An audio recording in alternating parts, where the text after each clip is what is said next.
You're watching 1700. You are here with us, Jack and Grace, and we have Darcy McNulty from Jazz Party still in the studio with us. And you said something before the break. Jazz is an intellectual thing that I kind of wanted to pull you up on, because I had a question about, like, because some of the biggest like crowd fillers we have in the contemporary scene in Australia, jazz or hip hop or ska or R&B, that kind of family oriented, you know, Dulcet Fins and Koi Child, yourselves as well as Jazz Party. People love jazz. People like seem to go crazy for it and they'll dance their hearts out. But there seems to be this discrepancy with the way people purchase and consume jazz, like recorded jazz.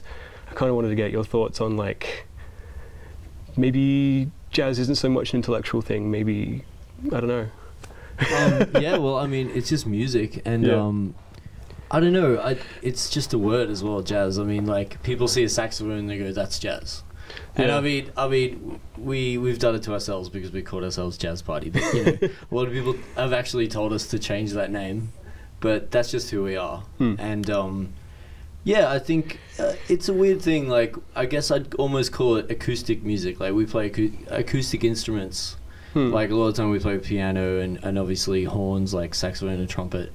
And quite often, for some, I don't know, whatever reason it is, like, people don't take acoustic music as seriously sometimes, like, you know, because it's like, it's old music or something, like it's music from the 50s and the 60s, whereas a lot of bands, like guitar bands, for example, you know, that's retro music as well all the time. It's music from the 70s. Yeah.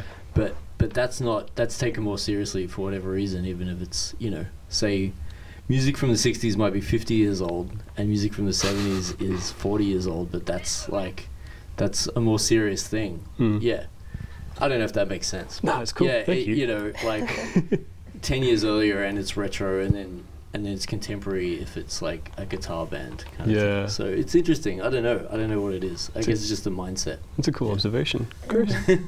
So I had a question about your most recently filmed video. It was your first video together, Rock and Roll Graveyard. Very cool.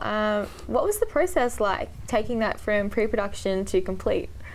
That was really fun. Like, I like, there's some certain filmmakers that I really like Martin Scorsese and Orson Welles, and those guys are big on the one take, one shot, like a long tracking shot. And the only thing that I was adamant about at that clip was that make it one shot. So we did this frantic thing where we had a house full of people partying, and each people, like every room didn't know what the other room was doing, and we had the camera go through really quickly.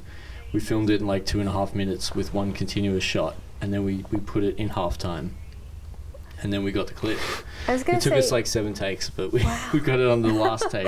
I was going to say keep it simple, but that sounds very planned out, but totally worth it. Thank you so much for joining us on the show today. You can find Jazz Party on social media, Jazz Party on Instagram with an underscore between every letter, or Secret Jazz Party on Facebook.